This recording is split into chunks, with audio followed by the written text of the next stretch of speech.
ee dowladda federaalka ee Soomaaliya ee deegaan doorashadooda ay tahay dowlad goboleed Koonfur Galbeed ee Soomaaliya waxaa magaalada Baydhabo ee xarunta gobolka Baay soo gaaray xubnaha guddiga hirgelinta doorashooyinka dowlad goboleed Koonfur Galbeed ee Soomaaliya waxaa magaalada Baydhabo si diiran ugu soo dhaweeyay oo ugu horeeyay agaasimaha guud ee madaxtooyada dowlad goboleed Koonfur Galbeed ee Soomaaliya mudane Cabdullaahi Cali Watiin iyo qaar ka mid ah mas'uuliyiin ka socota gobolka Baay guddiga hirgelinta doorashooyinka dowlad goboleed Koonfur Galbeed ee Soomaaliya ayaa maalimahan magaalada Muqdisho ee caasimadda dalka uga socday tababaro ku saabsan habraaca doorashooyinka iyo qaabka ugu wanaagsan ee deegaanada Koonfur Galbeed ee Soomaaliya ay u qabsoomi lahayd doorashada labada gole ee baarlamaanka Soomaaliya sanadda 2020 iyo 2021 iyadoo la raacayo heshiisyada iyo habraaca lagu heshiiyay doorashooyinka waxaa garoonka diyaaradaha magaalada Baydhabo ku soo dhaweeyay agaasimaha guud ee madaxtooyada dowlad goboleed Koonfur Galbeed ee Soomaaliya mudane Cabdullaahi Cali Watiin iyo mas'uuliyiin ka tirsan maamulka gobolka Baay iyo kan degmada Baydhabo waxaa intaas kadib loo galbiyay xarunta nasiiyada garoonka Shaatigaduud International Airport ee magaalada Baydhabo waxaa ugu horeyntii goobta ka hadlay agaasimaha guud ee madaxtooyada dowlad goboleed Koonfur Galbeed ee Soomaaliya mudane Cabdullaahi Cali Watiin oo goobta ka hadlay soo dhaweeyay xubnaha guddiga hirgelinta doorashooyinka dowlad goboleed Koonfur Galbeed ee Soomaaliya doorashooyinka oo federaalka oo heer state oo geek magaalada Baydhabo dib aan ka nagaden marka meedanka faraxsan ama raaysin una iyo dhawaayna elborka Shaatigaduud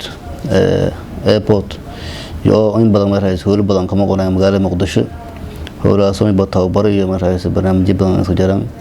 iyo magaalada Muqdisho may baan kama qonayeen deegaag may baan suurto galay may dib aan ka nagadan magaalada Baydhabo si may baan raayis badan hoolagiisho may baa caadiga hay marka insha Allah ma rajayna kulli dabcan shaqo badan sugayd oo iidan adag sugayd insha Allah إلهي من كتوغل ما يبغى الشغل ما يبغى إلهي الجرب ولا وأنا ما يبغى إن شاء الله ونقط ما يبغى ده الجرب إن شاء الله مستقبل كي نقط وما يدن كفراس ما يبغى إنه ديب ونهان كدواينا مقالة بيدو سي ما يبغى ولا شيء واجوا شيء ما يبغى إن شاء الله يوم جودان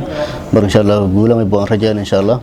ولا شيء ما يبغى إن شاء الله وكذا ما يبغى لمنتال نصور يصدقنا مر إيدي ما سنتين gudoomiye ku-xigeenka guddiga hirgelinta doorashooyinka dowlad goboleed Koonfur Galbeed ahna kusimaha gudoomiyaha guddiga Nuuridiin Ibraahim Aadan ayaa sharxay ujeedka safarkooda iyo howlihii u soo qabsoomay ugu horeeyo agaasimaha guud ee madaxtooyada Koonfur Galbeed saaxiibkay Cabdullaahi Watiin marka xigta waxaan jeclaan lahaa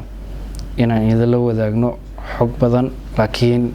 gadaalayno waxaad doontaa inta ugu muhiimsan hordhac hadda idinkugu sii sheego guddigu wuxuu u yimid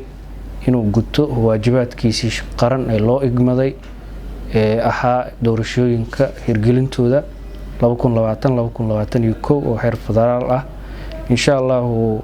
guddigu wuxuu bilaabi doonaa howlihii shaqo maalmaha ee soo aadan wuxuuna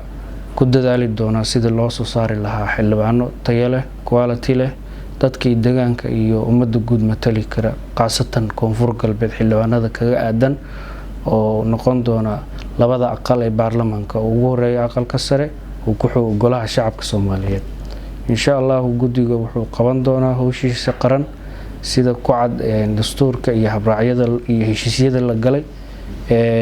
waana isku dambeyn doonaa waana isla wada shaqeyn doonaa aadna waa idin kaga mahadcelineynaa kullaytaba waxa weeye shaqo badan baa in dhex mari doonta insha Allah waxaan rajeeni doonaa inaan markastaba si joogto ah xiriirkeenu uu si sareeyo insha Allah si hufnaanta iyo wada shaqeynta doorashooyinka uu kordho aad u mahadsantiin wuxuu safar ku ahaa ugu baxay markii la magacaabay kadib magaalada Muqdisho isagoo ka arinsanaya habraacyada iyo tababaro xagga u joogay sidoo kale to guddiga wuxuu soo dhisay gudoomiyaasha iyo ku-xigeenadiisa sidoo kale guddiga waxay iska dhex doorteen guddi hoosaadyo oo kamid ahaan doona ka hoos shaqeyn doona guddiga guud marka guddiga sidiisana waxa loo kala qaaday laba qaybood sidii uu dhigay heshiiskii agreementigii 17 September ay ku heshiiyeen madaxda qaranka oo ahaa laba guddi oo midna heer federaal uu yahay midna isteedada laga magacaabay isteedada saa ogtihiin state walba ama maamul kasta wuxuu soo dirayay 8 xubnood balaas waxaa lagu darayay 3 xubnood oo xafiiska ra'iisul wasaaraha ka imaanaysa. Cabdullaahi Maxmuud Cabdullaahi Faani, telefishinka caalamiga ee Ariel TV Baydhabo.